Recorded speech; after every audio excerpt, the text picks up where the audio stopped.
Salutare toată lumea, asta Ștefan și astăzi vă aduc din nou un nou unboxing și la un Switch Prime Grain Split Navy. E foarte mișto, nici n-am deschis-o, de-abia acum am luat-o, acum câteva minute, de pe H2O. Foarte mișto. Să vedem cum se deschide. E mai mișto ca celelalte cutii, că au chestia asta aici și se deschide gen sau nu știu.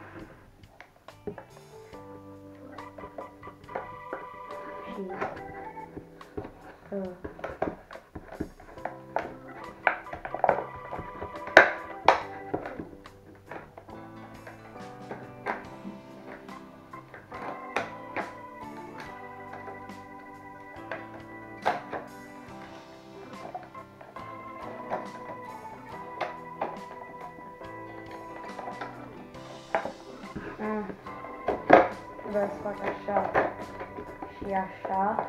Scuzați-mă că durează mult, dar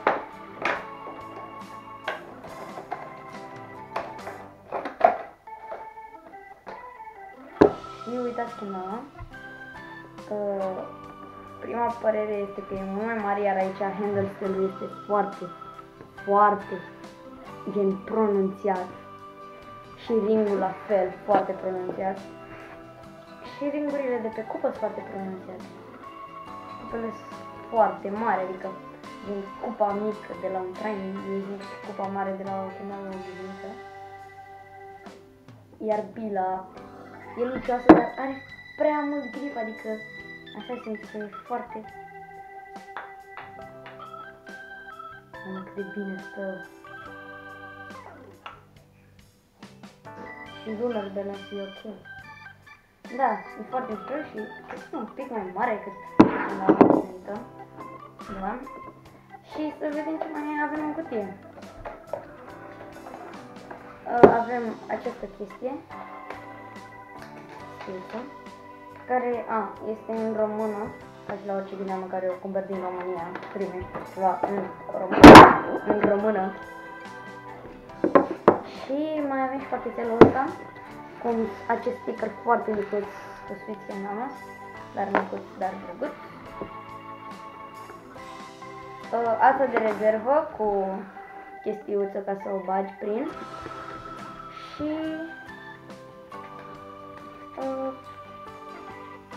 hârtia cu informații gen cum să faci un nod, site-ul lor, tricuri. Da. Așa. Și să vă arăt Kendama.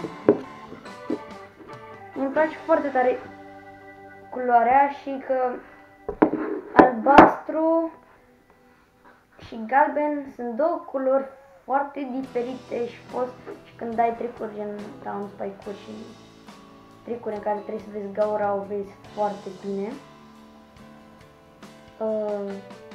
Și da, au schimbat logo-ul Switch, nu mai e Switch cu două canuri așa, doar scrie Switch, dar e mișto.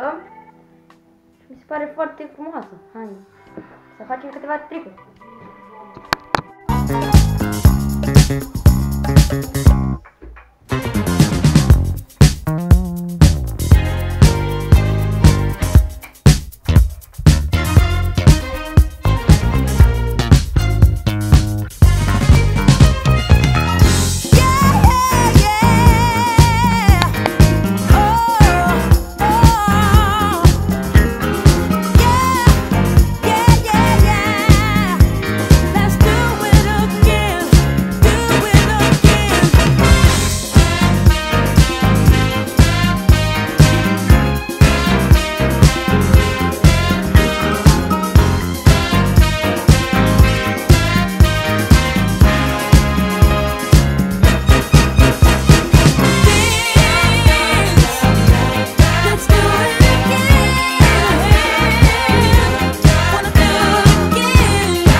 Kendama, că am făcut doar unboxing în prima parte Da.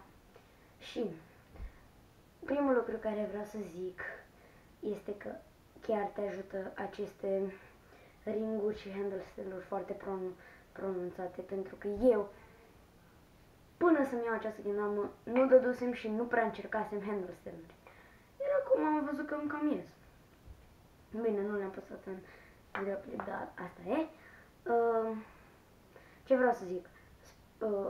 Lunar balance-ul, adică cum stă pe lunar, e chiar destul de bun, adică nu e cea mai bună chestie pentru lunare, dar nici o chestie proastă, dar e prea bine echilibrată. Kenu și Tama sunt ambele mediu spre greu, dar pentru că Kenu are cam aceeași greutate ca Tama, le face bine pentru juggle-uri, space-walk-uri, chestii de astea care sunt foarte echilibrate, chiar sunt foarte echilibrate. Dar se mai zgârie după ce m-am jucat cu ea intens. Uite, e perfect aici, perfect peste tot în afară de aici, dar opțiunea chiar așa rămâne. Sticky-ul rămâne, adică dacă ți-o cumperi e sticky mai tot timpul. Cupele te ajută foarte mult în părerea mea, pentru că chiar sunt mai mari și chiar te ajută foarte mult. Și mult mai ușor să pui pe borduri. Da? Și ce vreau să zic? Gaura. Gaura acestei bile este un pic mai, cum să zic, e mai mare, mai amplă la deschidere și gen slide-in-ul care se duce așa e mai lung, adică e mai așa și e mult mai ușor să dai tricuri cu spike, adică îți ies mai repede. Da? Și cam este o chestie foarte bună, o recomand. 1.400.000, adică 140 de lei sau 30 de euro pentru această kendamă. Exact pentru asta, că dacă vreți să vă luați soliduri și de asta e foarte ok. E bună pentru toți începători, avansați, intermediari, pentru că pentru începători e foarte bună, care cupele mai mari și poți să începi să te simți bine cu cupele, să dai tricuri de cupe și stuff like that. Și poți să vezi prea bine gaura, adică culorile astea care sunt foarte diferite, gen o vezi de la distanță, gen de la 100 de metri o vezi. Da, și cam asta e review. Gunslinger-urile nu pot să zic că sunt cele mai bune, da. Sunt mișto, că se dau bine, cât de cât bine. Și cam asta e tot review. Peace out!